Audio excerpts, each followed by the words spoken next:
ಸ್ನೇಹಿತರೆ, ನಾವು ಬೆಂಗಳೂರಿನ ಐತಿಹಾಸಿಕ ಸ್ಥಳಗಳ ಬಗ್ಗೆ ಒಂದು ಸರಣಿಯನ್ನು ಆರಂಭಿಸಿದ್ವಿ. ಪಾರ್ಟ್ 1ನಲ್ಲಿ ಬೆಂಗಳೂರಿನ ಹೆಸರಿನ ಮೂಲ ಹಾಗೂ ಅದರ ವಿವಿಧ ವಿವಾದಗಳು, ಕೆಂಪೇಗೌಡರು ನಿರ್ಮಿಸಿದಂಥ ಗವಿಗಂಗಾಧರೇಶ್ವರ ದೇವಾಲಯ, ಬೆಂಗಳೂರು ನಗರದ ಗಡಿಯನ್ನು ಸೂಚಿಸುವಂಥ 4 ಗೋಪುರಗಳು ಹಾಗೂ ಕೆಂಪಾಂಬುದಿ ಧರ್ಮಾಂಬುದಿ ಕೆರೆಗಳು, ಜೊತೆಗೆ ಲಾಲ್ಬಾಗ್ ಉದ್ಯಾನ, ಅಲ್ಲಿರುವಂಥ ಪ್ರಾಚೀನ ಶಿಲಾರಾಶಿ, ವಿಶ್ವವಿಖ್ಯಾತ ಬೆಂಗಳೂರಿನ ಕರಗ ಇತ್ಯಾದಿ ವಿಷಯಗಳ ಬಗ್ಗೆ ತಿಳ್ಕೊಂಡಿದ್ವಿ.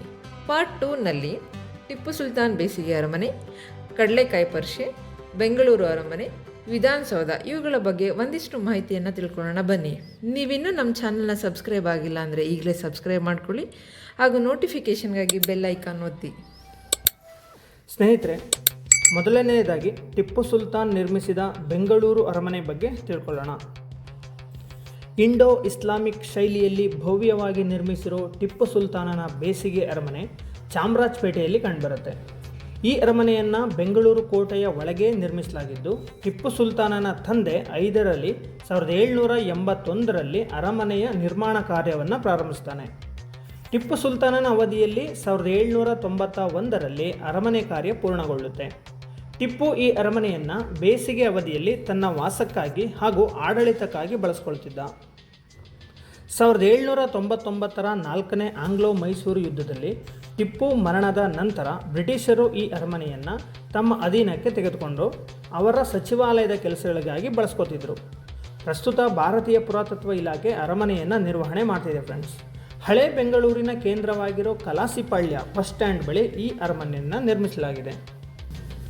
ತೇಗದ ಮರಗಳಿಂದ ನಿರ್ಮಿಸಿರೋ ಅರಮನೆ ಕಂಬಗಳ ಕುಸುರಿ ಕೆಲಸಗಳು ಸುಲ್ತಾನನ ಕಲಾ ಪ್ರೇಮವನ್ನು ಪ್ರತಿಬಿಂಬಿಸುತ್ತೆ.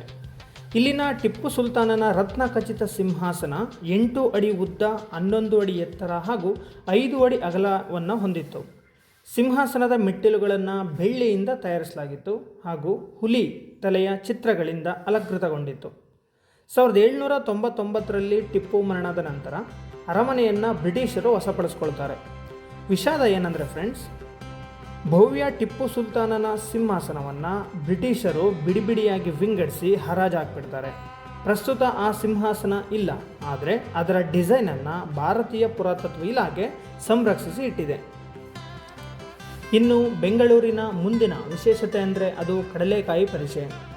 ಸ್ನೇಹಿತರೆ, ಬಸವನಗುಡಿಯಲ್ಲಿ ಪ್ರತಿ ವರ್ಷ 2 ದಿನಗಳ ಕಾಲ ಕಡಲೆಕಾಯಿ ಪರಿಷೆ ನಡೆಯುತ್ತೆ. ಕಡಲೆಕಾಯಿಯ ಮೊದಲ ಫಸಲನ್ನು ದೇವರಿಗೆ ಅರ್ಪಿಸಿ ಜನರು ದೇವರಿಂದ ಆಶೀರ್ವಾದ ಪಡೀತಾರೆ. ಇಂಡಿಯನ್ ಕ್ಯಾಲೆಂಡರ್ ಪ್ರಕಾರ ನವೆಂಬರ್ನ ಕಾರ್ತಿಕ ಮಾಸದ ಕೊನೆಯ ಸೋಮವಾರ ಇದು ನಡೆಯುತ್ತೆ. ಈ ಹಬ್ಬದ ಇತಿಹಾಸವನ್ನು ನೋಡೋಣ ಫ್ರೆಂಡ್ಸ್. ಬಸವನಗುಡಿ ಭಾಗದ ಜನರು ಹಿಂದೆ ಕಡಲೆಕಾಯಿ ಬೆಳೆಯುವಾಗ ಒಂದು ದೊಡ್ಡ ಗೂಳಿ ಬೆಳೆಯನ್ನು ನಾಶ ಮಾಡ್ತಿರುತ್ತೆ. ಪ್ರತಿ ವರ್ಷ ಹಾಗೆಯೇ ಮಾಡ್ತಿದ್ರಿಂದ ಅಲ್ಲಿನ ಜನರು ಶಿವ ಗೂಳಿಯ ಅವತಾರದಲ್ಲಿ ಬಂದಿದ್ದಾನೆ ಅಂತ ತಿಳ್ಕೊಂಡು ಪ್ರತಿ ವರ್ಷ ಕಡಲೆಕಾಯಿ ಬೆಳೆಯ ಮೊದಲ ಫಸಲನ್ನು ಬಸವನಿಗೆ ಅರ್ಪಿಸ್ತೇವೆ ಅಂತ ಹರಕೆ ಮಾಡ್ಕೋತಾರೆ. ಹಾಗೆಯೇ ಆ ಗೂಳಿ ಇದ್ದ ಜಾಗದಲ್ಲಿ ಒಂದು ದೇವಸ್ಥಾನ ಕಟ್ತಾರೆ. ಅದನ್ನೇ ಈಗ ನಾವು ಬಸವನ ಗುಡಿ ಅಥವಾ ಬುಲ್ ಟೆಂಪಲ್ ಅಂತ ಕರೀತಿರೋದು. ಈ 2 ದಿನಗಳ ಕಾಲ ನಡೆಯುವ ಕಡಲೆಕಾಯಿ ಪರಿಷೆ ರೈತರು ಬೆಳೆದ ಬೆಳೆಗಳನ್ನು ನೇರವಾಗಿ ಜನರಿಗೆ ಮಾರುವ ವೇದಿಕೆಯನ್ನು ಒದಗಿಸುತ್ತೆ. ಸ್ನೇಹಿತರೆ, ಬೆಂಗಳೂರಿನ ಮುಂದಿನ ವಿಶೇಷತೆ ಅಂದರೆ ಅದು ಬೆಂಗಳೂರು ಪ್ಯಾಲೇಸ್. ಬೆಂಗಳೂರಿನ ಐಕಾನಿಕ್ ಸ್ಥಳಗಳಲ್ಲಿ ಈ ಅರಮನೆ ಕೂಡ ಒಂದು ಮಾಸ್ಟರ್ ಪೀಸ್. ತರುಣರಾಗಿದ್ದ ಮೈಸೂರಿನ ಚಾಮರಾಜೇಂದ್ರ ಒಡೆಯರು 1873ರಲ್ಲಿ ಬೆಂಗಳೂರು ಪ್ಯಾಲೇಸ್ ಇರೋ ಜಾಗವನ್ನು ಬ್ರಿಟಿಷ್ ವ್ಯಕ್ತಿಯಿಂದ ಕೊಂಡ್ಕೋತಾರೆ. ನಂತರ ಸುಮಾರು 1874ರಲ್ಲಿ ಅರಮನೆ ನಿರ್ಮಾಣ ಕಾರ್ಯವನ್ನು ಪ್ರಾರಂಭಿಸ್ತಾರೆ. ಇದು 1878ರಲ್ಲಿ ಪೂರ್ಣಗೊಳ್ಳುತ್ತೆ.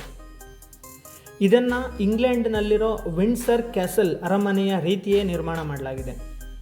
ಈ ಅರಮನೆಯನ್ನು ಮೈಸೂರು ಒಡೆಯರ ಕುಟುಂಬದ ಕಾರ್ಯಕ್ರಮಗಳನ್ನು ನಡೆಸೋದಕ್ಕೆ ಅಂತ ಬಳಸಲಾಗ್ತಿತ್ತು. ಕಾಲಕ್ರಮೇಣ ಅರಮನೆಯನ್ನು ಅಗತ್ಯಕ್ಕೆ ತಕ್ಕಂತೆ ಬದಲಾಯಿಸಿಕೊಳ್ಳಲಾಯಿತು. ಪ್ರಮುಖವಾಗಿ ನಾಲ್ವಾಡಿ ಕೃಷ್ಣರಾಜ ಒಡೆಯರ ಕಾಲದಲ್ಲಿ ಹೆಚ್ಚಾಗಿ ಇದನ್ನು ವಿಸ್ತರಿಸಲಾಗುತ್ತೆ. ಇನ್ನು ಈ ಅರಮನೆಯ ವಾಸ್ತುಶಿಲ್ಪ ಶೈಲಿಯನ್ನು ನೋಡೋದಾದರೆ ಇಂಡೋ ಸಾರ್ಸನಿಕ್ ಶೈಲಿಯಲ್ಲಿ ಇದನ್ನು ನಿರ್ಮಿಸಲಾಗಿದೆ. ಮರದಿಂದ ನಿರ್ಮಿಸಿರೋ ಎಕ್ಸ್ಟೀರಿಯರ್ ಡಿಸೈನ್ಗಳು ಆಕರ್ಷಕವಾಗಿವೆ. ಇಲ್ಲಿ ಗಾಜಿನಿಂದ ನಿರ್ಮಿಸಿರೋ ಕಿಟಕಿಗಳು, ವಿಶಾಲವಾದ ಹಾಲ್ಗಳು ಮತ್ತು ದರ್ಬಾರ್ ಹಾಲ್ ನೋಡುಗರಿಗೆ ಅಚ್ಚುಮೆಚ್ಚಾಗಿವೆ. 34 ಬೆಡ್ರೂಮ್ಗಳು ಹಾಗೂ ಸ್ವಿಮ್ಮಿಂಗ್ ಪೂಲ್ ಹೊಂದಿರೋ ಈ ಅರಮನೆ 45,000 ಚದರ ಅಡಿಯನ್ನು ಹೊಂದಿದೆ. ಇಲ್ಲಿ ಸಾಂಸ್ಕೃತಿಕ ಚಟುವಟಿಕೆಗಳು, ಎಕ್ಸಿಬಿಷನ್ಗಳು, ಹಬ್ಬಗಳು, ಕಾನ್ಸರ್ಟ್ಸ್ಗಳನ್ನು ನಡೆಸಲಾಗುತ್ತೆ. ಇದು ಅಂತಾರಾಷ್ಟ್ರೀಯ ಪ್ರವಾಸಿಗರನ್ನೂ ಸಹ ಆಕರ್ಷಿಸ್ತಾ ಇದೆ. ಕರ್ನಾಟಕದ ಸಮೃದ್ಧಿ ಹಾಗೂ ಕಲೆಯ ಸಂಕೇತವಾಗಿ ಈ ಅರಮನೆ ನಿಂತಿದೆ ಫ್ರೆಂಡ್ಸ್. ಪ್ರಸ್ತುತ ಈ ಅರಮನೆ ಶ್ರೀಮತಿ ಪ್ರಮೋದಾದೇವಿ ಒಡೆಯರ್ ಹಾಗೂ ಯದುವೀರ್ ಕೃಷ್ಣದತ್ತ ಚಾಮರಾಜ ಒಡೆಯರ್ ಅವರ ಹೆಸರಿನಲ್ಲಿದೆ. 2005ರಿಂದ ಸಾರ್ವಜನಿಕರಿಗೆ ಇಲ್ಲಿ ಪ್ರವೇಶವನ್ನು ನೀಡಲಾಗ್ತಿದೆ. ಬೆಂಗಳೂರಿನ ಮುಂದಿನ ವಿಶೇಷತೆ ಅಂದರೆ ಅದು ವಿಧಾನಸೌಧ. ಸ್ನೇಹಿತರೆ, ಬೆಂಗಳೂರು ಅಂದ ತಕ್ಷಣ ನಮ್ಮ ಕಣ್ಮುಂದೆ ಬರೋದೇ ವಿಧಾನಸೌಧ. ಭಾರತ ಸ್ವತಂತ್ರಗೊಂಡ ನಂತರ ಮೈಸೂರು ಒಡೆಯರು ಭಾರತ ಒಕ್ಕೂಟವನ್ನು ಸೇರೋಕ್ಕೆ ಒಪ್ಕೋತಾರೆ. ಆದರೆ ಒಡೆಯರು ಸ್ವಇಚ್ಛೆಯಿಂದ ಒಪ್ಕೊಳ್ಳಲ್ಲ. ಮೈಸೂರು ಚಲೋ ಚಳುವಳಿ ಮೂಲಕ ಜನರು ಮಹಾರಾಜರ ಮೇಲೆ ಒತ್ತಡ ಹೇರ್ತಾರೆ. ಬೇರೆ ದಾರಿ ಇಲ್ಲದೆ ಮಹಾರಾಜರು ಭಾರತ ಒಕ್ಕೂಟವನ್ನು ಸೇರ್ತಾರೆ ಹಾಗೂ ರಾಜ್ಯದಲ್ಲಿ ಚುನಾವಣೆಗೆ ಅವಕಾಶ ನೀಡ್ತಾರೆ. ಅಂದಿನ ಮೈಸೂರು ರಾಜ್ಯದ 2ನೇ ಮುಖ್ಯಮಂತ್ರಿಗಳಾದ ಕೆಂಗಲ್ ಹನುಮಂತಯ್ಯನವರು ಮೈಸೂರು ರಾಜ್ಯದ ಶಾಸನಸಭೆಗೆ ವಿಧಾನಸೌಧವನ್ನು ನಿರ್ಮಿಸುವ ಯೋಜನೆಯನ್ನು ಸಿದ್ಧಪಡಿಸ್ತಾರೆ. ಹನುಮಂತಯ್ಯರವರು ಅಮೆರಿಕ, ರಷ್ಯಾ, ಯುರೋಪ್ ಪ್ರವಾಸದಲ್ಲಿದ್ದಾಗ ವಿವಿಧ ರೀತಿಯ ವಾಸ್ತುಶಿಲ್ಪ ಶೈಲಿಗಳನ್ನು ನೋಡಿ ಆಕರ್ಷಿತರಾಗಿದ್ದರು. ಪ್ರವಾಸ ಮುಗಿಸಿ ಬಂದ ನಂತರ ಹೈಕೋರ್ಟ್ ಎದುರು ಇರೋ ಎತ್ತರವಾದ ಪ್ರದೇಶದಲ್ಲಿ ಮೈಸೂರು ರಾಜ್ಯದ ಶಾಸನಸಭೆಗೆ ವಿಧಾನಸೌಧವನ್ನು ನಿರ್ಮಿಸುವ ಕಾರ್ಯವನ್ನು ಕೈಗೊಳ್ತಾರೆ. 1951ರ ಜುಲೈ 13ರಂದು ಪ್ರಧಾನಮಂತ್ರಿ ಜವಾಹರ್ಲಾಲ್ ನೆಹರೂರವರು ವಿಧಾನಸೌಧಕ್ಕೆ ಶಂಕುಸ್ಥಾಪನೆ ಮಾಡ್ತಾರೆ. ಒಟ್ಟು 5,000ಕ್ಕೂ ಹೆಚ್ಚು ಕಾರ್ಮಿಕರು ಕಟ್ಟಡ ನಿರ್ಮಾಣದಲ್ಲಿ ಭಾಗಿಯಾಗಿದ್ದರು. ಅವರುಗಳಲ್ಲಿ ಬಹುಪಾಲು ಜನರು ಕೈದಿಗಳಾಗಿದ್ದರು. ಅಂದರೆ ವಿಧಾನಸೌಧವನ್ನು ಕೈದಿಗಳಿಂದ ನಿರ್ಮಿಸಲಾಯಿತು. ಕೊನೆಗೆ 1956ರಲ್ಲಿ ನಿರ್ಮಾಣ ಕಾರ್ಯ ಮುಕ್ತಾಯ ಆಗುತ್ತೆ ಫ್ರೆಂಡ್ಸ್. ಈ ವಿಧಾನಸೌಧ ನಿರ್ಮಾಣಕ್ಕೆ ಖರ್ಚಾದ ಒಟ್ಟು ಹಣ 1,75,00,000 ರೂಪಾಯಿ. ಇನ್ನು ವಿಧಾನಸೌಧದ ವಾಸ್ತುಶಿಲ್ಪ ಶೈಲಿಯನ್ನು ನೋಡೋದಾದರೆ ಇದನ್ನು ಇಂಡೋ ನಿಯೋ ದ್ರವಿಡಿಯನ್ ಶೈಲಿಯಲ್ಲಿ ನಿರ್ಮಾಣ ಮಾಡಲಾಗಿದೆ. ಇಲ್ಲಿ ದ್ರಾವಿಡ ಶೈಲಿ, ಇಂಡೋ ಸಾಸನಿಕ್ ಶೈಲಿ ಮತ್ತು ರಾಜಸ್ಥಾನಿ ಶೈಲಿಗಳನ್ನು ಮಿಶ್ರಣ ಮಾಡಲಾಗಿದೆ. ವಿಧಾನಸೌಧದ ಮೈನ್ ಸ್ಟ್ರಕ್ಚರ್ಗೆ ಹೆಸರುಘಟ್ಟದ ಗ್ರೇ ಗ್ರಾನೈಟನ್ನು ಬಳಸಲಾಗಿದೆ. ಇಲ್ಲಿನ ಸೌಂದರ್ಯ ಹೆಚ್ಚಿಸಲು ಹಾಗೂ ಡೆಕೋರೇಷನ್ಗೆ ಮಾಗಡಿಯ ಪಿಂಕ್ ಗ್ರಾನೈಟ್ ಮತ್ತು ತುರುವೇಕೆರೆಯ ಕಪ್ಪು ಗ್ರಾನೈಟನ್ನು ಬಳಸ್ಕೊಂಡಿದ್ದಾರೆ.